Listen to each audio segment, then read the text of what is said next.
Sup, guys? Wait a minute. You guys aren't the real Avengers. I can tell Hulk gives it away.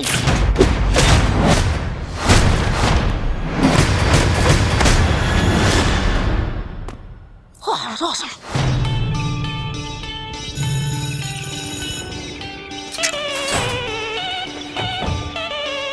Does Liz get a new top? No, you've seen that before. Never with that skirt. Should probably stop staring before it gets creepy, though. Yeah. Too late. You guys are losers.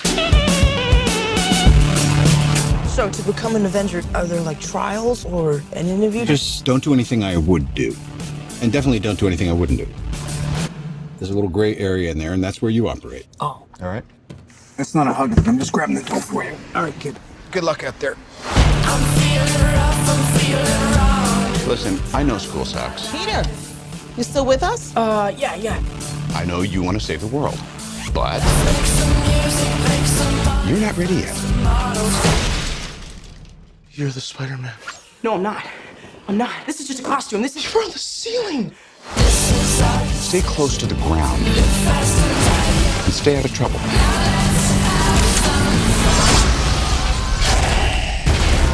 Forget the flying monster guy. There are people who handle this sort of thing. I'm sick of him treating me like a kid all the time. But you are a kid.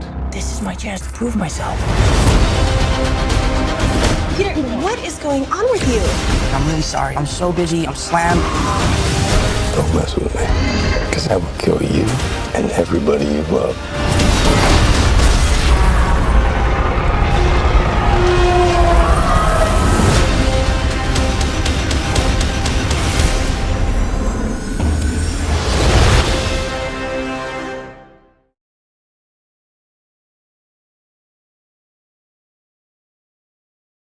I think one of the things that works about the MCU is that each film has its own identity and its own, this is very different than anything else you guys have done. That's what we try, and I believe that that's the way we should do it because that's how I feel about comics. Comics can all be very diverse, can all be very different. There was another character that we introduced.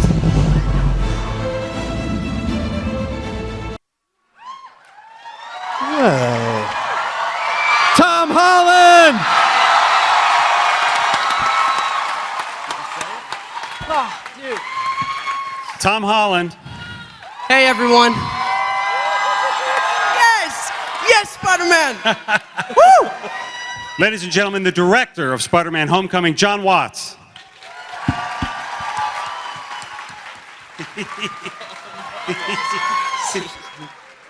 Hey, Jon Watts. We have just started filming. We've just started filming this movie in Atlanta, and it's amazing to bring this character portrayed by this guy into the Marvel Cinematic Universe. It wouldn't be possible and wouldn't have been possible without our producing partner on this movie, Amy Pascal, who's out there somewhere. But she is the reason that all of this happened because she knew what was, putting everything else aside, here's what's best for the character. And here's what's best for Spidey, who everybody loves Spider-Man. Yeah, of course. I mean, it was such huge news in our world when you guys were getting him back. And to find out that he was going to be in Civil War, and everyone was like, oh, how's this gonna... And then the second you came on screen, it was like, that's the guy. He's the guy.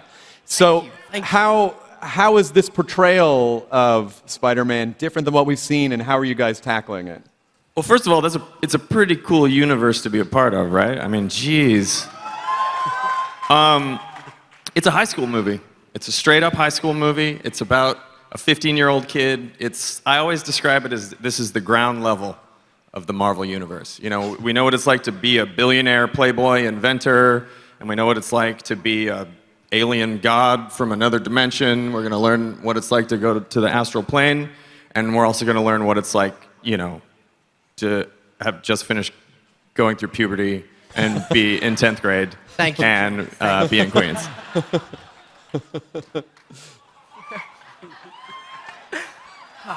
Did you bring some stuff today that you could show everyone? Well, we just started shooting. We should actually be shooting right now, probably.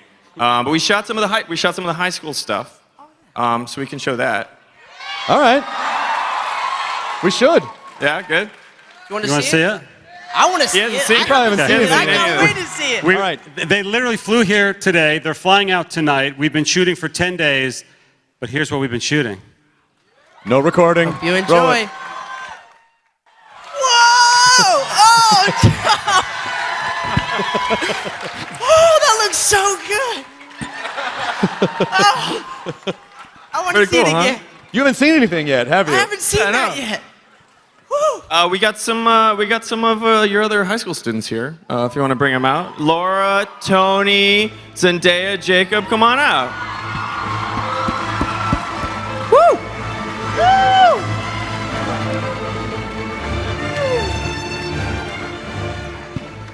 Well, Hey guys.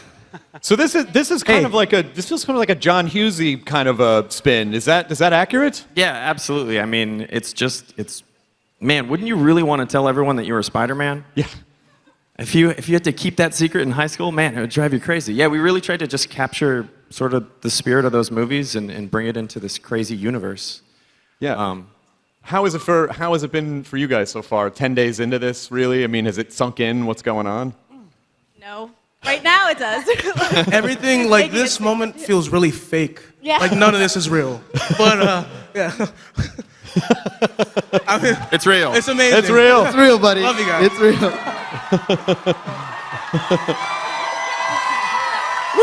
Accept the love. Accept the love. Amazing. It's amazing. Well, thank you guys so much for being here. I know you guys. I mean, Yeah, you're we have to literally get leaving. back to work. Yeah, Like, you're I'm literally worried leaving we're gonna right get in after trouble. this to go back and continue shooting, and then hopefully we'll see some more stuff as it rolls out. But it looks Yeah. amazing. And again, Thank you everyone so you guys much. and Tom Holland, such an amazing. Thank you guys. Pleasure to Thanks, guys. Thanks, Scott Derrickson. Thank you. Thank you all Cast very of much. Spider-Man: Homecoming. Tom Holland. Thank you all. Thank you.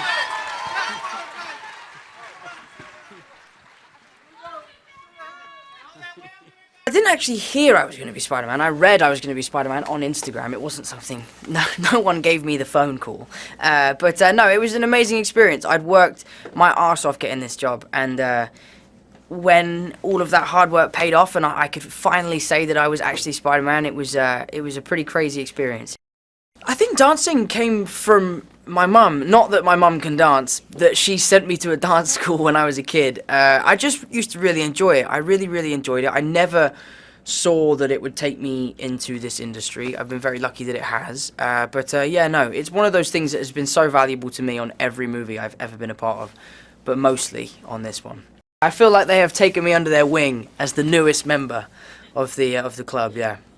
It's refreshing because you know they've done it before and they've done it successfully, so if they're happy, then you should be happy, you know? When Robert came on set, he was so excited about being there. He saw the concept art, he saw some of the footage, and he thought it looked great. So for me, it was the perfect indicator that we were on the right track to creating something special. The amazing thing is I love reading on the internet that people are complaining that they've seen so much in the trailers because you really haven't seen anything yet, you know? The big twists are still to come. My whole family watched it the other day, and my family are not superhero fans, and they loved it. They absolutely loved it. They're my toughest critics, and it was amazing for me to see them enjoy it, which was fun. I think the amazing thing about Jon is that he is collaborative, you know? He allows you to bring your ideas to the table. He's open to changing his point of view. He's not closed-minded in any way, which is really, really refreshing. And also, he lets me improvise. Improvising is like my whole thing. I do everything through improvisation, and I love it. And if I was working with a director on a movie of this scale without the ability to improvise, I think I would have found it really difficult. But no, I was very lucky to have him. The joint venture between Stark Industries and the federal government, the Department of Damage Control, will oversee the collection and storage of alien and other exotic materials. Experts estimate there are over 1,500 tons of exotic materials scattered throughout the tri-state area. Hey, Chief, we still have another load from yesterday. We're supposed to turn this in, right? I ain't hauling it. It's too bad. We could have made some pretty cool stuff from all that alien junk. I'll tell you what. Let's keep it. The world's changing. It's time we change too.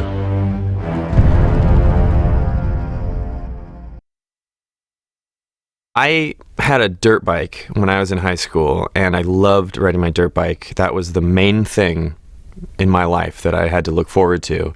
And basically, I spent my whole day trying to maximize the amount of time that I would get to ride my dirt bike around. Now imagine if you were Spider-Man. Imagine if you had Spider-Man's abilities and could do all this amazing stuff. You would spend every moment of your day trying to maximize the amount of time you get to be Spider-Man, because it would be the best feeling in the world. And I think that's a sort of a new take that we have on it, which is Spider-Man is, there is all the responsibility that comes with the power of being Spider-Man. But I think it's also important to remember how much fun it would be to be swinging from building to building. At the beginning of the movie, Peter loves being Spider-Man, but he doesn't love being Peter Parker. Peter Parker sort of represents everything that he was, which to him is just a weird, outsidery, science-y nerd.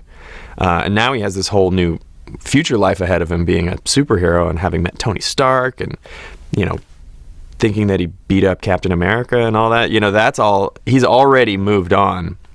But what he hasn't done is sort of come to terms with who Peter Parker is and everything that sort of happened to him in the past. I think that's going to be the journey, is him realizing that you can't move ahead to be Spider-Man until you've really figured out who you are as Peter Parker.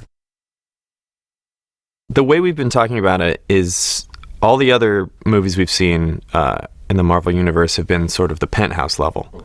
You see the Avengers at Avengers Tower, you see Thor, in his world, and it's going to be the same thing with Doctor Strange, and all of this has been like sort of the penthouse level. But now I feel like with Ant-Man, and then also especially with Spider-Man, now we're seeing the ground level of what life is like in the MCU. We're seeing like what a day-to-day, what a day in the life is like of a kid who goes to high school in a world where the Avengers exist and where a portal is opened up over New York City, where, Chitauri aliens have come through and almost destroyed, half of New York. What are the repercussions of that? What is the day-to-day of that, And how do things like gods existing on Earth affect like your high school history class and physics? And I just want to see what that's like. And I think, we're not going too deep into that, but I think that makes for a really interesting angle in which to see a high school movie. Perfect.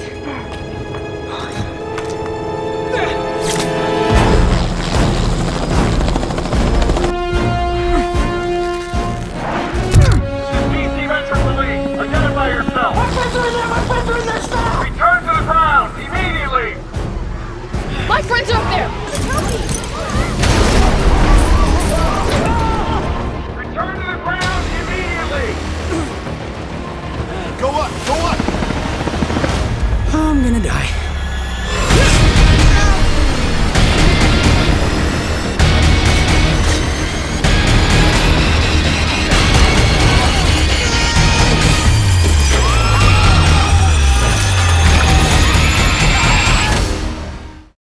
The first time we all saw this movie too, I knew it was gonna be funny, and I knew like there were all these little moments, but it was just even so much more than I think it was even expected. overwhelmingly overwhelmingly like, is this really as good as I think it is? Like, right? It's so crazy. And I think like our relationships show through a lot. Yeah.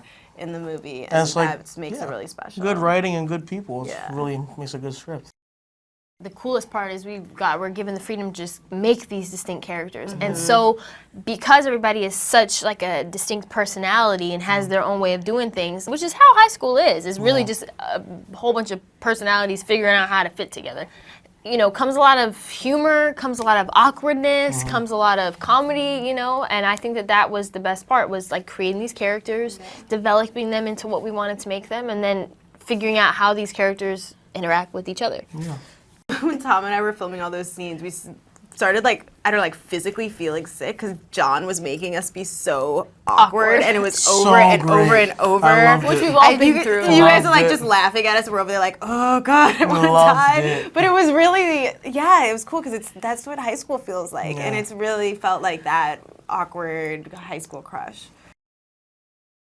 Somewhere in the background of the shot with tea or toast or a book. Which is it's such a good little quip to add a part. It's so great. It's nice to come in there, have a little comedic relief, and then just dip out. It's so great. Like, since our screen test together, really kind of, the chemistry was, like, pretty apparent, I guess you'd say, and it wasn't that hard to get along, like, with him and with everyone else, because we're the same age and we like to just hang out, and, you know, we really got around with each other really well. Everything was meticulously done, Exactly. detailed. He's so detail-oriented that every little thing in there is on purpose. He had such a clear vision of what he wanted. He had us do so much research and watch so many movies and have bonding time. Jon was really hands-on, and like his aesthetic completely comes through, I think. He's not just Spider-Man. Yeah. That's the coolest part to him, is he's not the superhero that we're so used to seeing, which is 24/7, you know? He's a kid. He's just a 15-year-old kid from Queens who this happened to. You know what I mean? I know I can relate to it, you know, being a kid that started off in this industry, like having that feeling of two lives, you know what I mean? Of you, that's you, and then you for the world, and trying to keep that one personal for yourself and balance it all, and it makes sense, and there's pressure to be, you know, the right person for everyone, and you know, that's a lot. But at the end of the day, everybody, if they can't connect to a superhero, they can definitely connect to Peter Parker, and then that opens the door for you to think, I could, you know, I can change the world, and that's why people love him. So I mean, at least that's why I do. Yeah, no, I mean, I agree. I mean, we made sure this movie was grounded in reality, and you know, like everyone relates to the person going through puberty, you know. Yeah. So we've all been there. Yeah.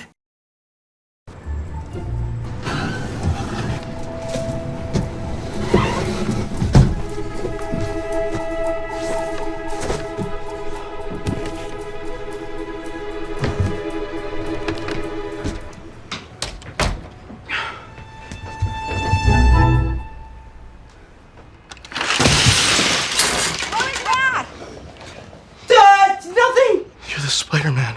I'm not. You were on the ceiling. I wasn't. Ned, what are you doing in my room? Man, let me in. You said we're gonna finish the Death Star. She doesn't know. Nobody knows.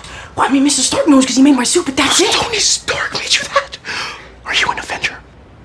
Yeah, basically. Dude, you can't tell anybody about this. You gotta keep it a secret. I'll level with you. I don't think I can keep this a secret. This is the greatest thing that's ever happened to me. I'm gonna tell you about this at school tomorrow, okay? Great. Can you spit venom? You have any idea? No. Can you summon an army of spiders? No, Ned. Do you know him too? I stole his shield. But then he beat me up.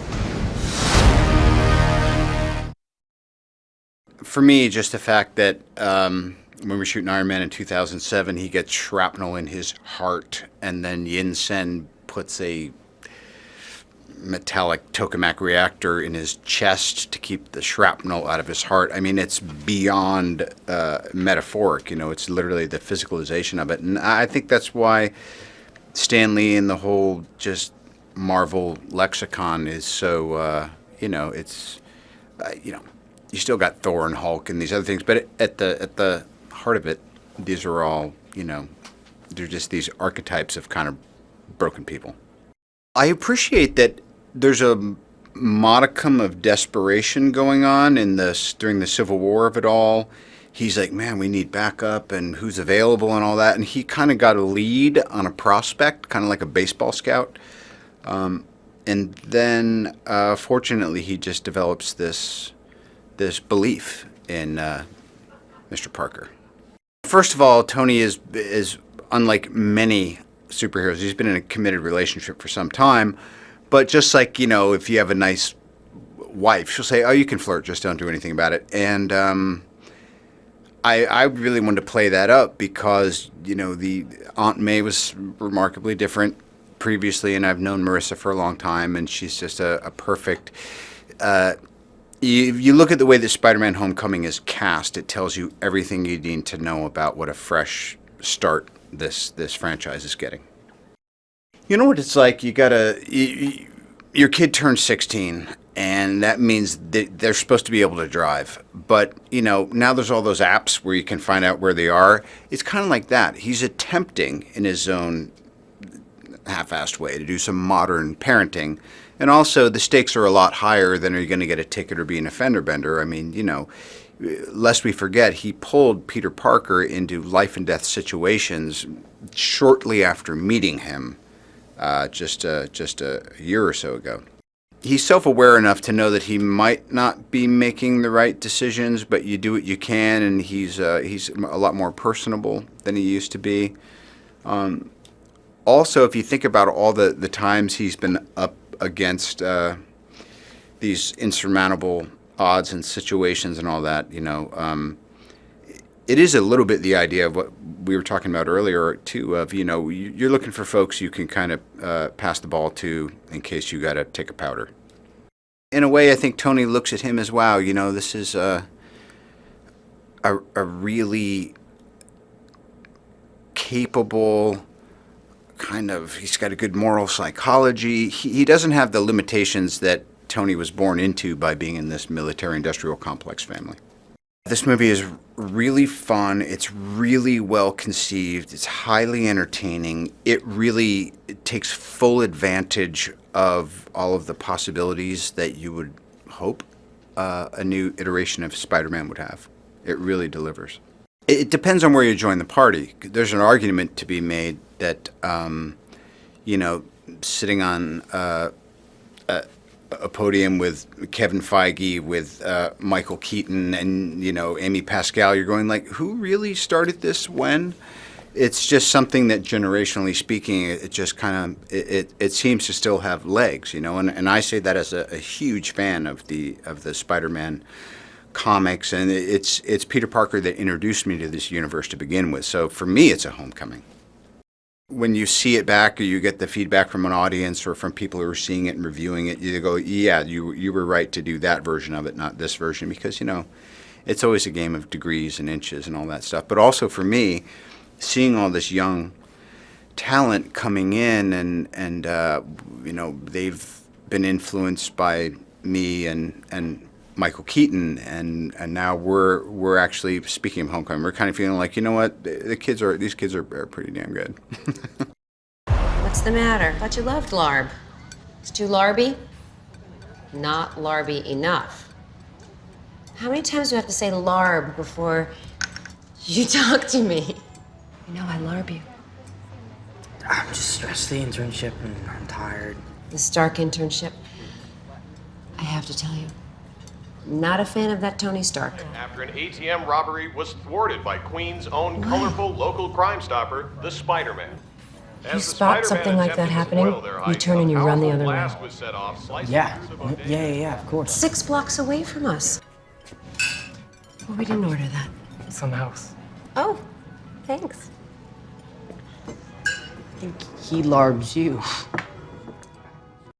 It's a gift to an actor to be able to be in a franchise film. It's great to know you have a job coming, potentially, and to be part of something that is so beloved, that the fans really cherish and are really excited about. That there's a fever to it that it's very exciting to be part of something that's so anticipated. I feel like a newcomer next to him because he was born a pro. He is just so capable. He's adept at everything that he does. Well, there's secrets. It's fun. It's lighthearted. There's a lot of energy. It's a big movie with independent spirit at heart. The movie is really about finding your place in the world as much as it is a giant superhero movie. He's very collaborative, very easygoing, and he has a very clear vision. I wanted to try to keep some of, not just her function, which is to look after him, to be curious, to kind of deduce things, to make a really strong home for him. But I wanted to keep, and as we kind of opened it up, and that she wasn't, that she now works and she has her own little publishing firm, and she's interested in the community, and she's had a past of her own, and she's had a lot of fun in her own life, and she wants him to have fun as a teenager as well. But I wanted to keep some of the things like that she's trying to make these apple pies like the original Aunt May was always baking those pies, and the little spectacles, the granny glasses. I wanted to keep some things that tied in the old. So we have the apron, but the apron turns, and I have my hair up in the bun in the beginning, but then I take my hair down and I take the apron off, so it kind of helps transition into this new iteration. I felt like I was in summer camp when I was with them. I was like, we're okay, not only am I not my age, you're not your age, we're all 13 right now. I loved being with them. They stopped. Huh. Maryland? What's there? I mean, I don't know. Evil lair. You have a lair? Dude, a gang with alien guns run by a guy with wings, yeah, they have a lair. Badass. But how are you gonna get there if it's like 300 miles away? It's not too far from DC. Hey, Spita! Guys, Peter?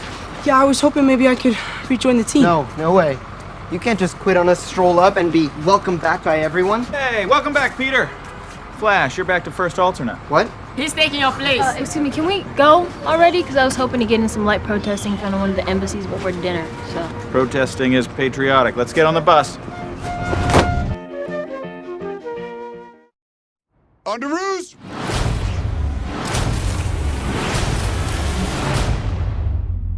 Hey, everyone.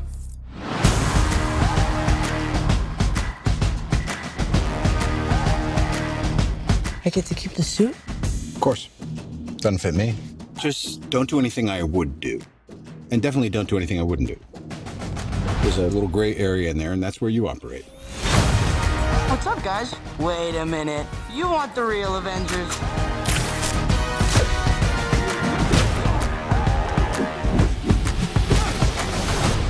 But this does not mean you're an Avenger, in case you were wondering. Oh. That's not a hug. I'm just grabbing the door for you. Oh, all right, kid. Good luck out there. The world's changing, boys. Time we change too.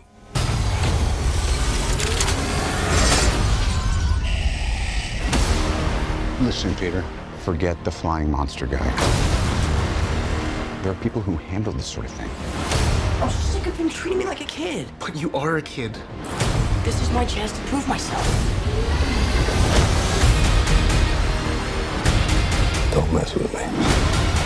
Because I will kill you and everybody you love.